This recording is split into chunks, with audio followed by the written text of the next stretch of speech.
Pablo Medina, el autor de Cara y Crimen, el más buscado, está en la casa, es tertuliano nuestro y viene a hablarnos de la actualidad en Venezuela. Pablo Medina, bienvenido. Gracias por su tiempo siempre. Gracias por recibirme, Anchegra.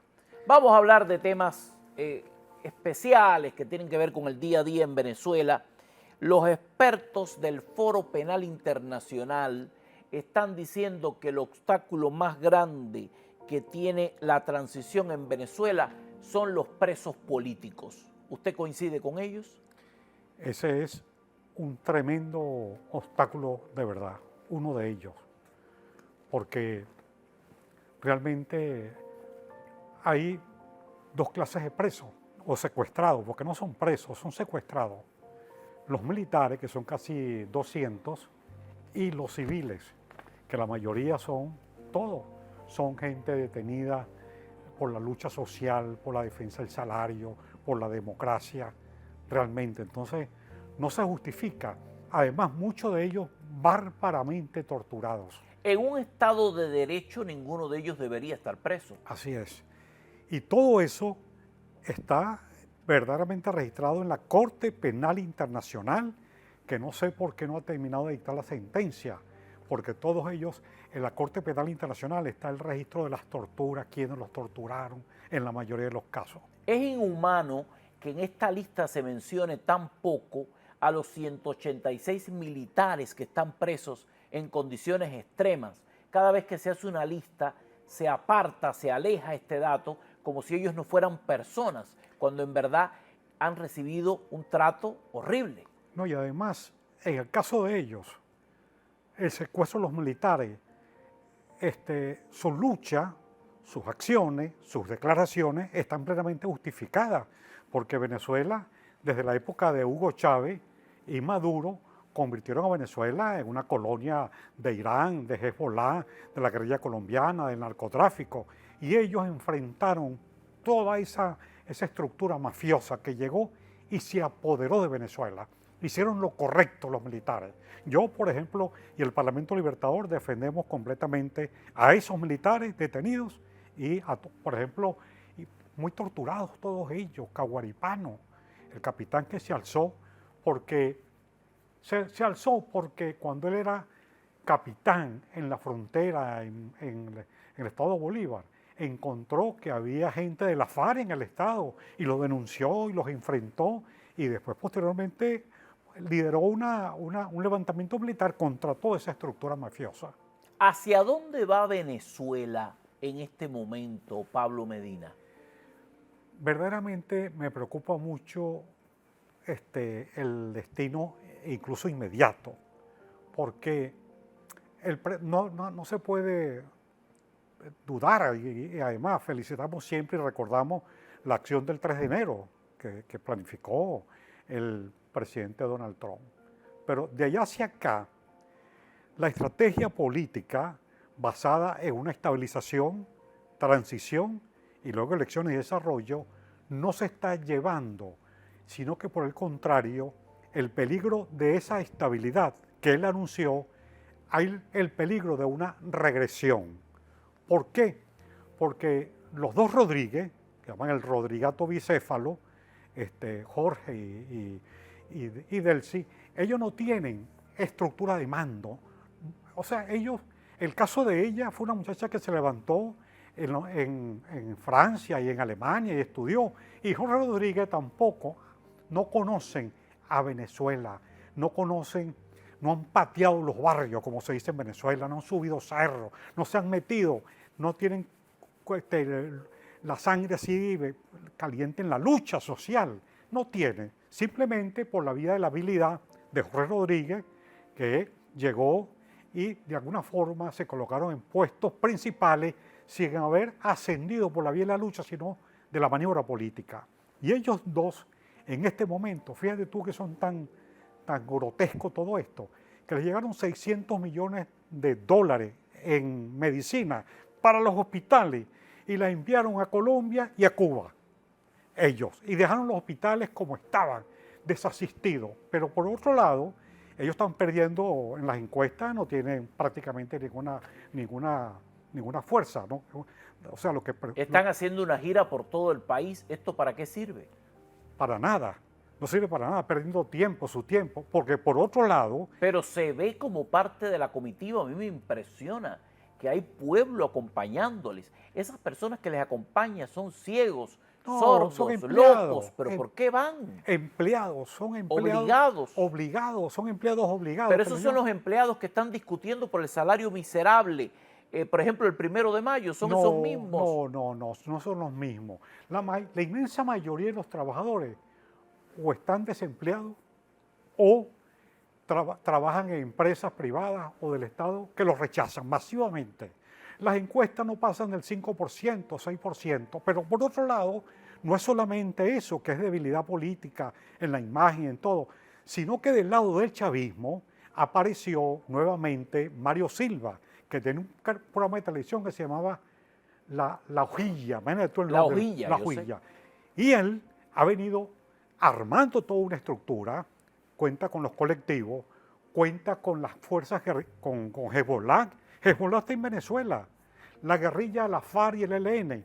O sea, están este es un nuevo personaje, otro puesto a dedo, usando la estructura ya creada en función de lo nuevo que podría venir. Yo creo que está reuniendo todo ese sentimiento del lado del chavismo contra el Rodrigato, contra Jorge y contra Delcy. Y ellos no tienen ninguna fortaleza, han perdido la Pero fortaleza. ese enfrentamiento no sería útil porque eso al dividirse los fragmenta, los hace mucho más débiles. Claro, Porque si el chavista es malo, el Rodrigato es peor. es peor. Pero ahí es cuando el análisis, eso es interesante lo que tú estás diciendo, pero tanto Marco Rubio como el presidente Donald Trump deberían activar, pasar de la fase de estabilidad a la transición e impulsar un gobierno de emergencia, que los hay, porque en Venezuela hay mucha gente capaz y afuera para formar un gobierno de emergencia, que es lo que nosotros hemos venido planteando, para repatriar los capitales, aumentar los salarios, que la gente coma en Venezuela, los niños, las familias. Mira, a mí me llama gente y me dice, Pablo, hoy me comí una arepa sin mantequilla, chico. Todos los días, o comí solamente un pedazo de pan o de la basura. Es una cosa horrible. Constantemente están llamando a uno. Y la salida es que no hay otra capacidad sino repatriar los capitales, la inmensa fortuna que hay afuera. Y eso se dejar puede en hacer. claro que el tema del FMI y la deuda y el dinero no es tal cosa, porque si no va a comenzar el proceso con un nivel de endeudamiento y de crisis que la transición o la nueva cara del gobierno no va a tener argumentos para sustentarse. Bueno, depende de quien esté en la transición. Porque yo te puedo decir que nosotros, yo fui el presidente de la comisión que investigaba la deuda externa. Lo que está haciendo el Fondo Monetario Internacional, yo le estoy preparando una carta al Fondo Monetario Internacional, porque nosotros no somos deudores. Están diciendo que Venezuela, para el momento de Hugo Chávez, la deuda era 28 mil millones de dólares. Eso es falso, y yo lo puedo demostrar. Pero además, Hugo Chávez, esos 28 mil millones de dólares que eran ilegales, porque eso se pagó completamente y pagamos de más, esos 28 mil millones que dice el Fondo Monetario Internacional que debía, Chávez lo admitió como verdad y pagó esa deuda también. La deuda de esos 28 mil millones están cancelados. Y nuevamente el Fondo Monetario Internacional quiere que por tercera vez paguemos esa deuda más la deuda de Maduro, que son 160 mil millones de La dólares. deuda más pagada de la historia. De la historia. Entonces, yo le voy a enviar una carta, ya la preparé, ¿Ok? a la presidenta del Fondo Monetario Internacional. Pues hay que publicarla, hay que amplificarla para que se sepa que ese reclamo va en camino. Tengo La una próxima- foto suya Ok. con su santidad el Papa. Cuénteme esto, ¿qué es lo que es? Eso se refería a la deuda, precisamente, el Papa Juan Pablo II, en ese momento estaba convocando en 1995 esa foto.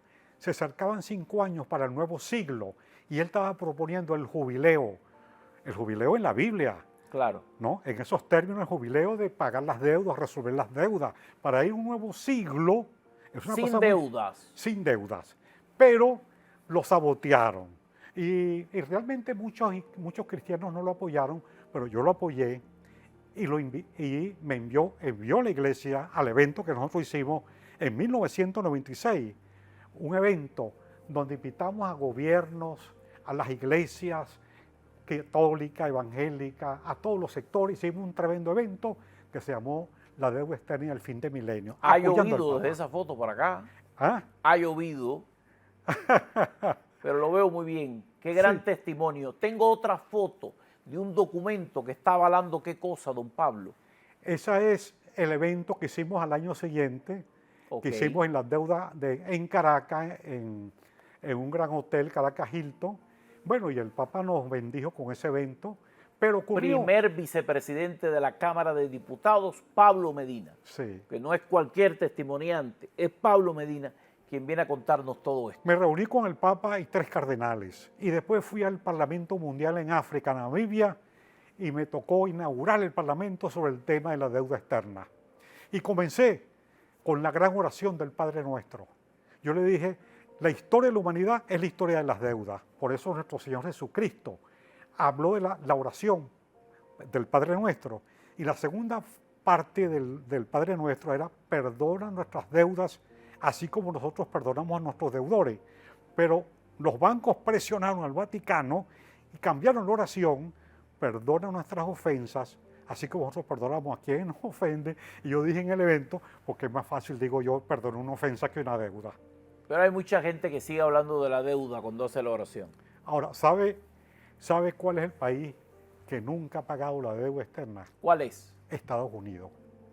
La deuda de 1858, la deuda de 8 países, no la pagaron, declararon una moratoria, y los tenedores de bonos londinenses, 1913, los herederos, decidieron cobrar la deuda y fueron al tribunal de Nueva York. Y el tribunal de Nueva York dijo, ningún sector privado internacional puede demandar un Estado de la Unión. Entonces ellos transfirieron los papeles al Principado de Mónaco, y el Principado de Mónaco actúa y pide como Estado que pague la deuda a los 8 estados. Y el tribunal dijo, ningún Estado de la Unión puede demandar a un Estado de la Unión, ningún Estado internacional. El tribunal dijo, Nereida la de Banes, no crearon, vamos a pagar nada. Y crearon el principio de inmunidad. Y por eso yo en la Constitución nuestra, en los derechos irrenunciables a la República, metí el término de inmunidad en Venezuela. Sin embargo, el Fondo Monetario, bueno, además Chávez permitió eso y los gobiernos de la Cuarta República. Imagínese usted, es un fiera. Pablo Medina, nuestro testimoniante, es el autor de ese libro que tiene tanto que ver con la historia de Venezuela, Cara y Crimen. Tienes que leerlo para que te enteres de muchas historias, para entender este proceso que va un paso a la vez, pero se mueve. Gracias, Pablo Medina, un abrazo. Gracias por su tiempo. Gracias. Hacemos una breve pausa, regresamos con más.